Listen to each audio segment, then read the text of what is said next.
Hello student, आप सबको Hindi arena channel में स्वागत है। तो आज हम जयशंकर प्रसाद की जो कविता है ले चल वहाँ, तो उसे आज हम समझेंगे। तो इस कविता को समझने से पहले हम जयशंकर प्रसाद के बारे में जानेंगे, यानी उनके जीवन परिचय के बारे में जानेंगे। शुरू करते हैं। जयशंकर प्रसाद हिंदी साहित्य के छायावाद युग के प्रमुख कवि, नाटककार, कहानीकार और उपन्यासकार थे।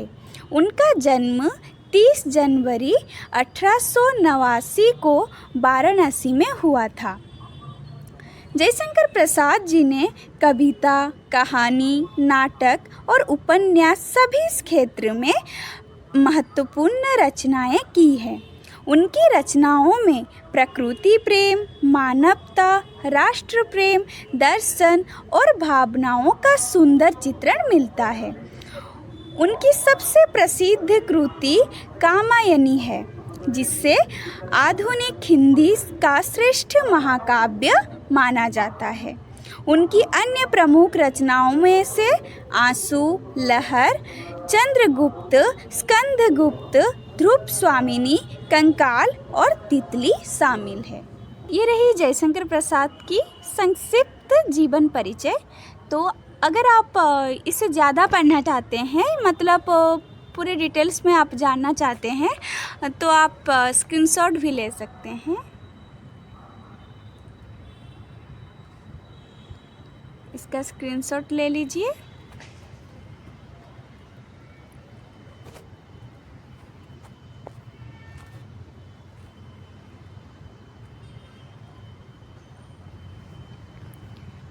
ठीक है, अब हम कविता को समझेंगे।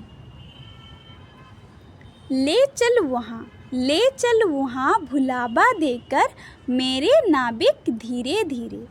तो यहाँ पर जो भुलावा है, भुलावा का मतलब क्या है? बहला फुसला कर। तो अब हम समझेंगे। ले चल वहाँ भुलावा देकर मेरे नाविक धीरे धीरे। तो यहाँ पर कवि जो है वो दुखी है। क्यों दुखी है? क्योंकि वह सांसारिक जीवन के जंजाल से उब गए हैं और इससे वह छुटकारा पाना चाहते हैं। इसलिए कभी कहीं दूर चलना चाहते हैं, मतलब दूसरे स्थान में जाना चाहते हैं, जहाँ पर एक ऐसी स्थान हो जहाँ पर दुख ही ना हो, केवल एक सुखदायी जगह में कभी जाना चाहते हैं। इसीलिए वह अपने संचालक या मार्गदर्शक से आग्रह करता है कि हे नाविक, धीरे धीरे मुझे किसी और जगह ले चलो। जिस निर्जन में सागर लहरी, अंबर के कानों में गहरी, निश्चल प्रेम कथा कहती हो, तज कलाहल की अबनी रे। अब इसके कठिन शब्दार्थ देखेंगे। निर्जन, निर्जन का मतलब क्या है?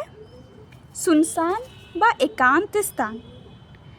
लहरी, लहरी का मतलब जो सागर, सागर के जो लहरें होते हैं, लहर, उससे लहरी कहते हैं। अंबर, अंबर का मतलब है आकाश। निश्चल का मतलब है निष्कपट या छल कपट से रहित।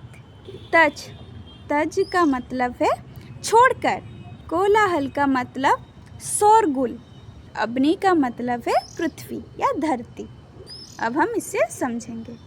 यहाँ पर कवि जयशंकर प्रसाद प्रकृति की शांत और सुंदर छवि का वर्णन करते हुए कहते हैं कि एक ऐसे सुनसान और शांत स्थान पर ले चलो जहाँ समुंदर की जो लहरें हैं वो मानो आकाश के कानों में अपने सच्चे और पवित्र प्रेम की कहानी जो है वो सुना रही हो।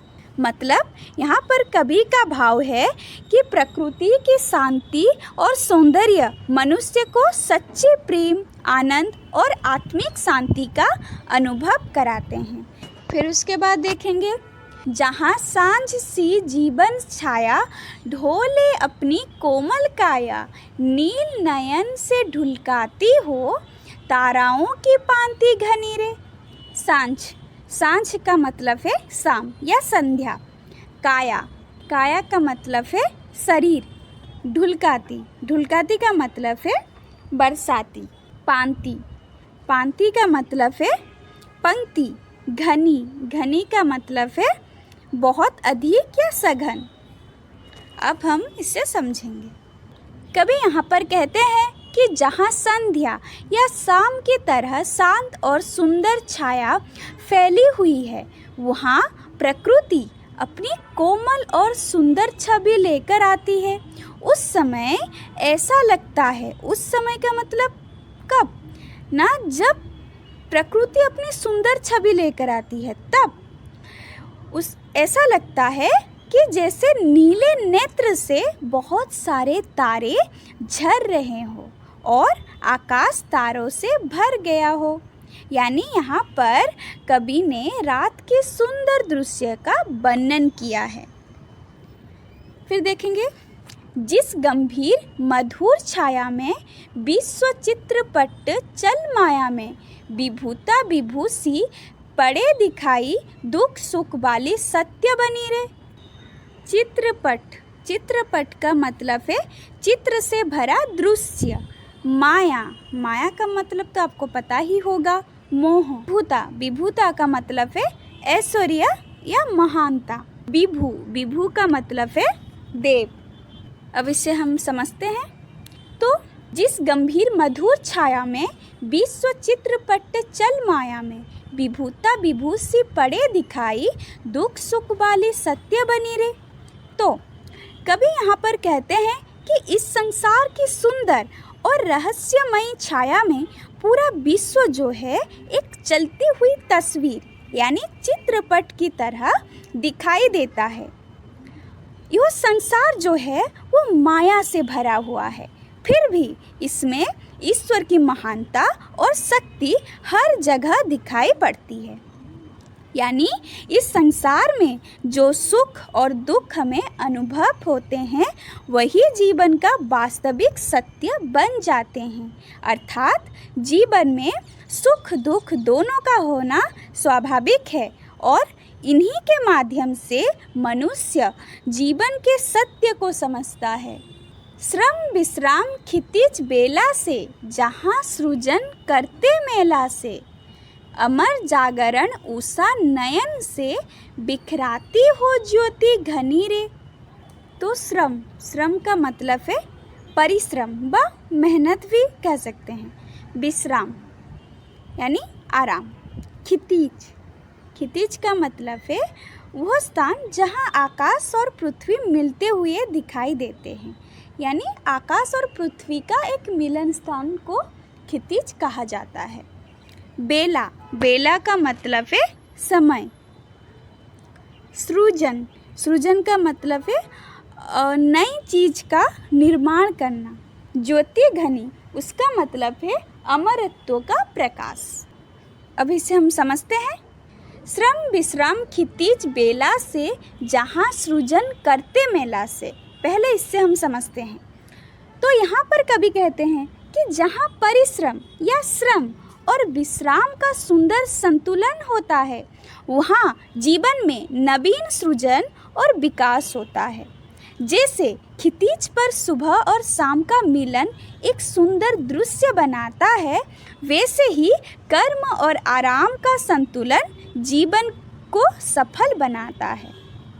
अमर जागरण उषा नयन से, बिखराती हो ज्योति घनी रे। फिर कवि कहते हैं कि उषा अपने सुंदर नेत्र से चारों ओर घना प्रकाश फैलाती है। यह प्रकाश जो है जागृति, आशा, ज्ञान और नए जीवन का प्रतीक है। कवि चाहते हैं कि मनुष्य भी अज्ञान और आलस्य को छोड़कर जागरूक हो तथा अपने जीवन को उज्जवल बनाए। अगर वीडियो अच्छी लगी तो चैनल को सब्सक्राइब, लाइक, शेयर कर दीजिए। अगर आपका कोई भी डाउट हो तो आप कमेंट बॉक्स में बता सकते हैं।